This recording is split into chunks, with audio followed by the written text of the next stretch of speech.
Coba deh, lihat di sekitar Anda sekarang. Mungkin ada tutup botol, casing handphone, atau bahkan komponen di mobil Anda.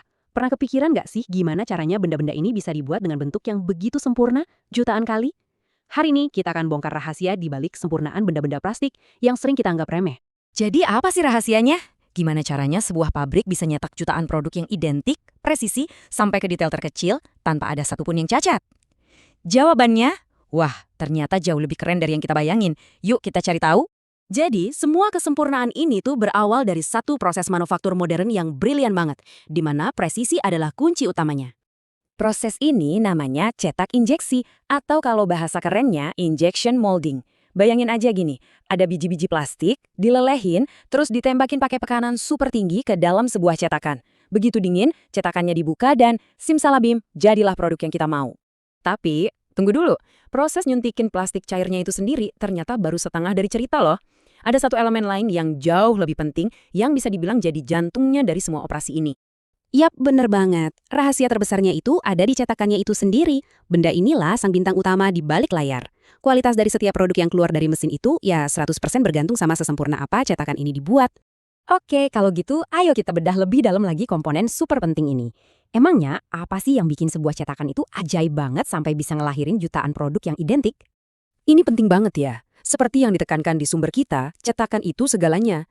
Dia yang nentuin bentuk, ukuran, tekstur, pokoknya semua detail produk akhir.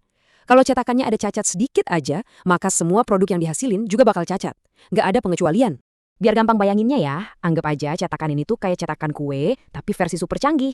Bedanya, ini bukan diisi adonan, tapi diisi plastik cair panas dengan tekanan yang gila-gilaan tingginya dan dilakukan berulang-ulang. Oke, sekarang yuk kita ngintip apa sih isinya balok baja ini? Soalnya, percaya deh, ini bukan sekedar bongkahan logam biasa.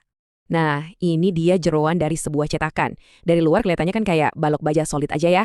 Tapi di dalamnya, wih, ini tuh mesin super presisi yang terdiri dari puluhan, bahkan bisa ratusan komponen yang geraknya harus pas banget. Secara garis besar ada 4 bagian utama nih. Pertama ada cavity atau rongga, ini yang ngebentuk kulit luar produk kita. Terus ada core atau inti, ini yang bikin bagian dalamnya. Lanjut, ada sistem runner. Nah, ini tuh kayak jaringan pipa-pipa super kecil yang ngalirin plastik cair ke semua sudut cetakan. Dan yang terakhir, sistem ejector. Ini isinya pin-pin kecil yang tugasnya ngedorong produk yang udah jadi biar keluar dari cetakan setelah dingin. Oke, kita udah tahu cetakan itu isinya apa. Pertanyaan selanjutnya, gimana coba caranya bikin mesin seruat ini dari baja yang keras banget dengan presisi yang tingkat dewa kayak gini? Jawabannya ada di 2 teknologi manufaktur super canggih yang, jujur aja, kayak sulap. Mereka bisa ngubah balok baja biasa jadi mahakarya presisi. Yang pertama namanya CNC milling. Bayangin aja ini kayak robot pematung yang super presisi. Dia bisa ngukir baja ngikutin perintah komputer. Yang kedua ada electrical discharge machining atau EDM. Nah, ini lebih gila lagi. Teknik ini tuh pakai percikan listrik, kayak petir-petir mini gitu, buat ngerikitin baja. Tujuannya buat bikin detail-detail super rumit yang mustahil dibikin pakai cara biasa. Dan disinilah kita bisa lihat betapa jauhnya lompatan teknologinya. Coba dilihat grafiknya. Metode konvensional itu toleransinya 0,1 mm. Udah kecil ya, tapi CNC milling bisa sampai 0,02. Nah, EDM gila, ini angkanya 0,005 mm. Ini tingkat presisi yang udah di luar nalar, jauh lebih kecil dari yang bisa kita lihat pakai mata telanjang. Nah, kombinasi dari 2 proses inilah yang bikin para pembuat cetakan bisa dapat toleransi akhir yang luar biasa, plus minus 0,02 mm. Biar ada gambaran, itu tuh jauh lebih tipis daripada sehelai rambut kita loh. Oke, jadi gimana semua teknologi dan komponen ini dirangkai jadi satu? Yuk kita lihat gambaran besarnya, alur kerja modern buat bikin sebuah cetakan. Semuanya dimulai dari desain digital pakai CAD. Tapi, ini bagian paling keren ya. Sebelum baja itu disentuh sedikit pun, semuanya diuji dulu lewat simulasi komputer atau CAE. Jadi, mereka bisa lihat gimana nanti plastiknya bakal ngalir, ada masalah atau enggak. Katanya ini bisa ngurangin kegagalan produksi sampai 40% loh. Hemat banget kan? Nah, baru deh setelah desainnya dipastiin sempurna, proses manufaktur fisiknya pakai CNC dan EDM dimulai. Dan terakhir, ya tentu aja ada tahap uji coba dan perakitan akhir buat mastiin semuanya siap tempur. Ya, itulah intinya.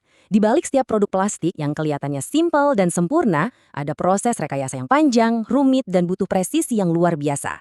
Inilah alasan kenapa kita bisa percaya sama kualitas produk-produk yang dibuat secara massal.